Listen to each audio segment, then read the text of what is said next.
জিজ্ঞেস করবো। শুভেন্দু অধিকারী পদ্ম ফুলের চাপ। পদ্ম ফুলের চাপ, অরিজিনাল পদ্ম ফুল, পদ্ম ফুল, গোলাপ। এখানে কি তৃণমূলের কেউ মানে ভোটার নেই? তৃণমূলকে ভোট দেওয়ার মতো কেউ নেই? একটাও নেই, একেবারে নেই।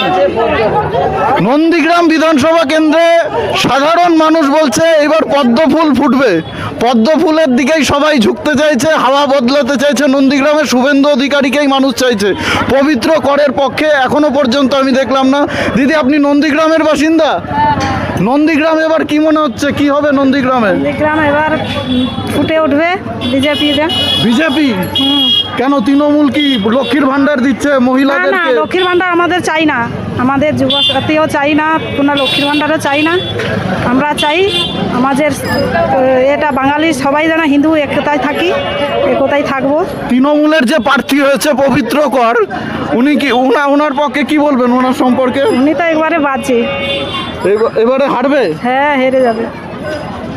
শাসক দলের পক্ষে অদ্ভুত বিষয় আপনারা লক্ষ্য করছেন, শাসক দলের পক্ষে কিন্তু একজনকে আমি দেখলাম না। এখানে কিন্তু কোনো রাজনৈতিক দলের কর্মী সমর্থকদের সঙ্গে আমি কথা বলছি না, সাধারণ পথ চলতি মানুষ, সাধারণ ভোটার যারা রয়েছেন নন্দীগ্রামের, তাদের সঙ্গেই কথা বলছি, তাদের মতামত নিচ্ছি। 2021-এর বিধানসভা নির্বাচনে মমতা বন্দ্যোপাধ্যায় এই নন্দীগ্রাম থেকে প্রার্থী হয়েছিলেন, 1956 ভোটে হেরে গেছেন। এরপরে এইবার তিনি আর প্রার্থী হলেন না। কি মনে হয়, ভয় পেয়েছেন? উনি ভয় পেয়েছেন, ভয় পেয়ে ছাড়া আর কিছু না, উনি ভয়ই পেয়েছেন। আপনিও কি নন্দীগ্রামের? হ্যাঁ হ্যাঁ, এখানকারই ভোটার? কি মনে হচ্ছে নন্দীগ্রামে এবার হাওয়া কোন দিকে বইছে? শুভেন্দু দাদা জিতবে, এটাই। শুভেন্দু অধিকারী জিতবে? আপনি কি নাম দাদা আপনার? আব্বাস বেগ, আব্বাস বেগ, নন্দীগ্রামের বাসিন্দা। নন্দীগ্রামের বাসিন্দা। কি মনে হচ্ছে নন্দীগ্রামে এবার হাওয়া কোন দিকে চলছে? বিজেপি জিতবে, শুভেন্দুবাবু জিতবে। শুভেন্দু বাবু জিতবে। এই যে মমতা বন্দ্যোপাধ্যায় বলছে, দুদিন আগে অভিষেক বন্দ্যোপাধ্যায় এসে নন্দীগ্রামে সভা করলো, বলছে বিজেপি মুসলিম বিরোধী দল। আপনাদের কি মনে হয়? দেখুন, মুসলিম বিরোধী দল যদি বিজেপি হতো তাহলে গোটা ভারতবর্ষে যে মোদিজি যে উন্নয়ন করেছে তাকে হিন্দু মুসলিম সকলেই পেয়েছে। মমতা বন্দ্যোপাধ্যায় পশ্চিমবঙ্গে আরও সম্প্রদায়ের বীজ ছড়াচ্ছেন, সবাইকে ভুল বুঝিয়ে গোটা পশ্চিমবঙ্গে যে পরিস্থিতি করতে চাইছে, পশ্চিমবঙ্গের মুসলিম সম্প্রদায়ের মানুষরা বুঝে নিয়েছে। 2026 সালে ওনাকে জবাব দেওয়ার জন্য তৈরি হয়ে গেছে। পবিত্র কর কি শুভেন্দু অধিকারীকে টক্কর দিতে পারবে? কি নামটাই বললে তো আমাদের হাসি লাগবে। পবিত্র কর এমন একটা ব্যক্তি, সে শুভেন্দুবাবুর বিরুদ্ধে লড়াই করবে? লড়াই অনেক সহজ হয়ে গেছে। উনি তো দ্বিতীয় স্থানে থাকতেও পারবেন, হয়তো তৃতীয় স্থানে যাবেন। মমতা বন্দ্যোপাধ্যায় এইবার আর প্রার্থী হলেন না, 2021-এ হেরেছেন শুভেন্দু অধিকারীর কাছে, তারপর আর নন্দীগ্রামে আসলেন না। কি বলবেন? আমার সাথে একজন নন্দীগ্রামে, মমতা বন্দ্যোপাধ্যায় কি নন্দীগ্রাম থেকে পালিয়ে গেল ভয়ে? কি বলবেন? ভয়ে পালিয়ে গেল, ভয়ে পালিয়ে গেছে। আসবে না, হ্যাঁ আসবে না, আসবে না, এখানে দাঁড়াবেও না, ভয়ে পালিয়েছে। পবিত্র কর কি জিততে পারে? পবিত্র কত দুগ্ধবস্ত শিশু, দুগ্ধপুষ্ট শিশু। মমতা ব্যানার্জির মতো মুখ্যমন্ত্রীকে যে হারিয়ে দিতে পারে পবিত্র করতে দুগ্ধবস্ত শিশু, ও কিছু নয়। পঞ্চায়েত মেম্বার আপনি কি নন্দীগ্রামেরই ভোটার? হ্যাঁ, নন্দীগ্রাম ভোটার। বয়স কত? 83 বছর। 83 বছর বয়স? 83 বছর বয়স। তো অনেক তো রাজনৈতিক উথাল হ্যাঁ, পাতাল অনেক, দেখেছেন হ্যাঁ। নন্দীগ্রামে, এইবার হাওয়া কোন দিকে চলছে? এদিকে হাওয়া বিজেপির দিকে, বিজেপির দিকে। ওকে, কি করে পবিত্রকে সাগরের জলে বিসর্জন দিয়ে দেবো। আপনি কি নন্দীগ্রামের ভোটার নাকি? নন্দীগ্রামের ভোটার, নন্দীগ্রামের বাসিন্দা। কি নাম আপনার? আমার নাম শান্তনু মণ্ডল। কি মনে হচ্ছে নন্দীগ্রামে এবার হাওয়া কোন দিকে বইছে? বিজেপি না তৃণমূল? জোড়া ফুল নাকি পদ্ম ফুল? না না, পদ্মফুল। দাদা যে কাজ করেছে, দাদা তৃণমূলে ছিল, আবার বিজেপি এসছে। দাদাকে এত ভালোবাসা দিয়েছে জনগণ বা মানুষজন। আজকের দাদার এই রামনবমীতে অনুষ্ঠান দেখলে আপনারা বুঝতে পারবেন, আপনারা তো মিডিয়া আছেন বা ইউটিউবে আছেন, দাদার যে এই নন্দীগ্রামের জন্য যা করেছে জনগণের জন্য। নন্দীগ্রামে এবার কাকে চাইছেন? দাদা বলতে কোনটা, পবিত্রদা না শুভেন্দু? শুভেন্দুদা। কেন পবিত্র কর কি অসুবিধা আছে? মমতা বন্দ্যোপাধ্যায় আপনাদের লক্ষ্মীর ভান্ডার দিচ্ছে, বেকার ভাতা দিচ্ছে। ছেলেরা, যুবক ছেলেরা সব বেকার হয়ে বসে আছে, শিক্ষিত ছেলেরা। আপনারা চাইছেন বিজেপি আসবে। নন্দীগ্রামে এবার কোন দিকে হাওয়া বইছে? কাকে চাইছেন আপনারা? বিজেপি, পদ্ম ফুল। মমতা বন্দ্যোপাধ্যায় এত উন্নয়ন চালাচ্ছে, উন্নয়ন করলে কি হবে? শেষ করে দিয়েছে উনি একবারে, শিক্ষা সব কিছু শেষ একবারে। পবিত্র পার্কে আপনারা চেনেন? আমাদের বাড়ির সামনে পাশাপাশি। পাশাপাশি বাড়ি। হ্যাঁ। কেমন পবিত্র পার্কে জিততে পারে এবার? এখানে এই নন্দীগ্রামের পরে যদি পবিত্র পার্ক দিতে, তাহলে আর জীবনে আর ভোট হবে না। মমতা বন্দ্যোপাধ্যায় 2021-এ প্রার্থী হয়েছিল এই নন্দীগ্রাম থেকে। এটা তো মানছি। 1956 ভোটে হারার পরে এইবার আর ভোটে দাঁড়ালো না, কি বলবেন, ভয় পেয়েছে কি? হ্যাঁ, হয়তো শুধু এখানে নয়, ভবানীপুরেও যদি হারবে, ও হারবে এবারে। এইখানে কি আপনারা চাইছেন বিজেপি আসুক? হ্যাঁ, আসবে, আসুক না, আসছে, এসে গেছে। এই যে অবস্থা, এই যে পরিস্থিতি, বিজেপি এসে গেছে। বিজেপিকেই চাইছেন? আপনি কাকে চাইছেন? বিজেপিকে। কেন, তৃণমূল কি সমস্যা কোনো? তৃণমূলের একবারে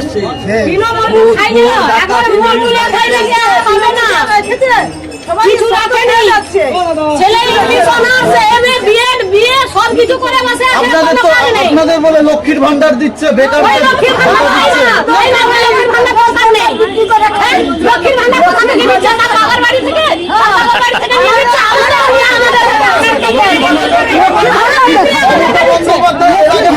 ছিল নন্দীগ্রাম থেকে, কি মনে হয় ভয় পেয়েছে? পবিত্র পার্ক কি হারবে এবার? সকালে গিয়ে আবার বিকালে ক্লিপ পেয়ে গেল। ও কি মানুষ?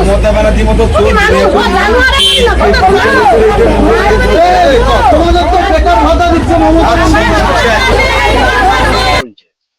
100 দিনের কাজটা বন্ধ হয়ে গেছে আজ 3-4 বছরও। ভাবে প্রতিদিন জল নিয়ে যায়। টিউবওয়েল আছে, ওই জলটা তো কোনো আমাদের প্রযোজ্য নয়। এমনি ধরো ওই ধোয়া ধুয়ে কাজে লাগে। আয়রন তো খুব আয়রন, খাওয়া যায় না, তো জলটা ধরো হলুদ হয়ে যায়। শরীর খারাপ হলে কি করব, কি খাবো আমরা? আমাদের তো পানীয় জল নেই, কোথা থেকে নিয়ে আসবো? না, পানীয় জলের কোনো ব্যবস্থা নেই। জ্যৈষ্ঠী মাসে ধরো এই জলটা তো শুকিয়ে যাবে, তখন ধরো একটু একটু জল বেরিয়ে ধরো একটা কলসি ভর্তি। ঝর্ণা করে তারপর জল নিয়ে যাওয়া হচ্ছে। বাচ্চা কাচ্চা, বয়স্ক, মধ্যবয়স্ক, মানে সমস্ত বয়সেরই শরীর খারাপ হয় এই জল খেয়ে। সবাই সব জিনিসটা দেখে, কিন্তু আমাদের জন্য কেউ কোনোদিন মানে পদক্ষেপ নেয়। সরকারের থেকে যে রাস্তাঘাটের জন্য যেমন ঢালাই রোড বা এগুলো যেমন অনেক জায়গাতেই অনেক গ্রামে সেগুলো হচ্ছে, বা পানীয় জলের জন্য রাজ্য সরকারের তরফ থেকে সেই সমস্ত ব্যবস্থাগুলো নেওয়া হয়েছে, কিন্তু কেন্দ্রীয় সরকার থেকে কোনো আর্থিক সাহায্য বা সেইভাবে কোনো বাজেট না এসে পৌঁছলে শুধুমাত্র এই রাজ্য সরকারের পক্ষে এটা করাটা কতদূর সম্ভব, সেটা আমার মনে হয় একটু ভাবার বিষয় রয়েছে। এভাবে লক্ষ্য হচ্ছে শিক্ষা, স্বাস্থ্য এবং অবশ্যই কর্মসংস্থান। আর আদিবাসী শিক্ষা বলুন, সেই ক্ষেত্রে যেমন আলাদা বোর্ড হলে তো খুবই ভালো হয়। না আছে শিক্ষার ব্যবস্থায়, বিদ্যালয়, না স্বাস্থ্য, না রাস্তাঘাট, না পানীয় অবস্থা। জনতা পার্টি রাজ্যতে সরকার আসে, প্রথম কাজ হবে এই উন্নয়ন করা এবং এসএসসি চালু করা। আদিবাসীদের সান্তালি বোর্ড আছে, সেই এডুকেশন বোর্ড চালু করব। ভারতীয় জনতা পার্টি সরকার এলে সমস্ত কিছুর দিক দিয়ে আজকে এই গরিব মানুষদের উন্নয়ন হবে, বেকার ছেলে মেয়েদের উন্নয়ন হবে। আপনারা দেখবেন তার সুফলটা প্রত্যেক সাধারণ মানুষ পাবে। কারণ হচ্ছে এখানে কোনো ইন্ডাস্ট্রি নেই, প্রথম কথা। আমাদের বাচ্চারা এত শিক্ষিত হওয়ার পরেও কোথায় যাবে? দেশ বিদেশে যেতে হচ্ছে বাবা মাকে ছেড়ে। বৃদ্ধ বয়সে বাবা মা একা থেকে যাচ্ছে, দেখতে পাচ্ছে না। পরিবর্তন সেই জন্য দরকার। কর্মসংস্থান নেই তো। জীবনযাত্রার পরিবর্তন বলতে তো সেই অর্থে বিরাট কিছু হয়নি, তবে যে খুব খারাপ অবস্থায় আছে তা নয়, মোটামুটি চলে যাচ্ছে, সমস্যা কিছু এখন হচ্ছে না। আপনার সাথে কথা বলবো বলে আজকে এলাম, আপনার সাথে লঞ্চ সফর করছি। পাল্লা কোন দিকে ভারী, কি মনে হচ্ছে? দেখুন, এই মুহূর্তে তো সব দলই প্রচার করছে যে যার মতন করে, আর পাল্লা এখন কোন দিকে ভারী সাধারণ মানুষ এখন, আমার যেটা ব্যক্তিগত ধারণা, বিজেপির দিকে পাল্লা একটু ভারী রয়েছে। কেন? তার কারণ হচ্ছে গিয়ে এই সরকার যা করেছে তাতে তো সাধারণ মানুষ তো সবই দেখেছে, সবই বুঝেছে, সবই বুঝছে, সবই করছে। এখন আমাদের ওইদিকে উন্নয়ন বলতে আমাদের ওইখানে লিলুয়া এরিয়াটা যেটা রয়েছে, লিলুয়া এরিয়ায় কোনো উন্নয়নই হয়নি। রাস্তাঘাটের অবস্থা খুবই খারাপ। এখন আপনি শীতকালে গেলে ওখানে গিয়ে দেখতে পাবেন খারাপ থাকতেই পারে, মোটামুটি ঠিক আছে। তবে যে সর্বক্ষেত্রে ভালো সেটা বলবো না, কারণ জল ঢলের খুব অসুবিধা হয়। আমার এরিয়ার কথা বলছি, জলের সমস্যা হয়, রাস্তাও কিছু খন্ড আছে। তারপরে ধরুন স্বাস্থ্য পরিষেবাটা আমি বলতে পারছি না, কারণ এটা তো একটা বৃহত্তর বিষয়, সেটা ওইখানে লোকালি কোনো সেরকম ম্যানেজমেন্ট নেই। পরিবর্তনের তো হাওয়া দেখছি এবারে, কিন্তু ঠিক বুঝতে পারছি না পরিবর্তন এবারে হওয়া উচিত। পরিবর্তন হওয়া উচিত, এক নাগাড়ে এক সরকারকে দিলে মানে ওটা বিশেষ করে সরকারের পক্ষেও আমার পক্ষে ওটা ঠিক। এসআইআর তো একটা গুরুত্ব আছে, এসআইআর তো আমি আপনি বললে হচ্ছে না, এটা গভর্নমেন্ট অফ ইন্ডিয়া এবং কমিশনের সঙ্গে জড়িত, তারা নিশ্চয়ই চিন্তা ভাবনা করে এটা করেছে, তার প্রভাব অবশ্যই পড়বে, পড়া উচিত।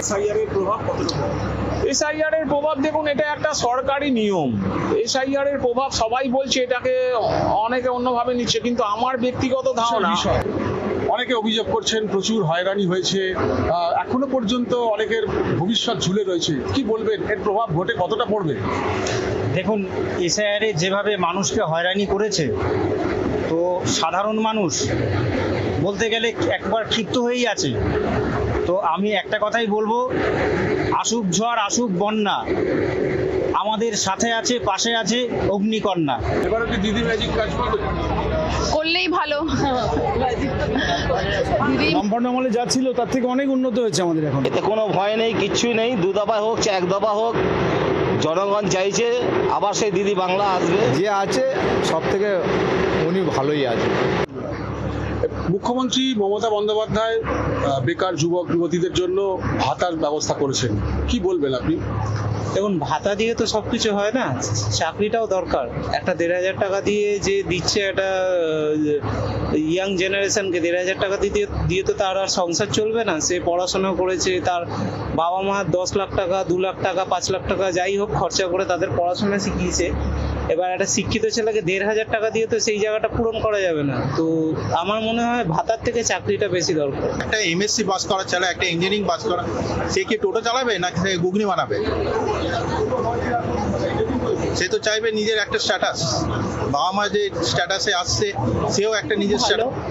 আর ভালো কাজই তো হচ্ছে, আর তার সাথে সাথে কর্মসংস্থান হোক, সেটাই চাই। যদি কম থাকে তাহলে সেটা, কিন্তু কে কতটা কি করতে পারবে আমি সেটা জানি না।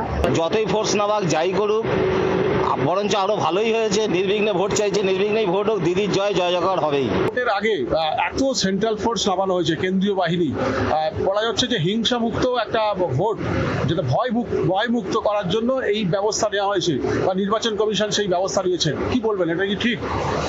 সেন্ট্রাল ফোর্সের কথা যখন আপনি বলছেন, তাহলে একটা কথা বলি, আমরা প্রচার মাধ্যমে দেখতে পাচ্ছি সেন্ট্রাল ফোর্সের হাতে বিজেপির ব্যানার রয়েছে, এবং সেন্ট্রাল ফোর্স দেখা যাচ্ছে যখন নাকি ইলেকশন কমিশন তাদেরকে কাজে লাগাচ্ছেন, তাদের মানে যে ইলেকশন কমিশন যে পেজ দিচ্ছে তার মধ্যে বিজেপি স্ট্যাম্প রয়েছে। তাহলে আমরা সেন্ট্রাল ফোর্সের নিরপেক্ষতা বিচার করব কিভাবে? এই সরকারি যে স্বাস্থ্যসাথী কার্ড, কোনো নার্সিংহোম কিন্তু নিচ্ছে না, এটাকে দেখা উচিত, কারণ ওটা গরিব মানুষের পক্ষে অনেক সুবিধাকর। সবার পক্ষে তো ইন্স্যুরেন্স করা সম্ভব নয় পয়সা দিয়ে। স্বাস্থ্য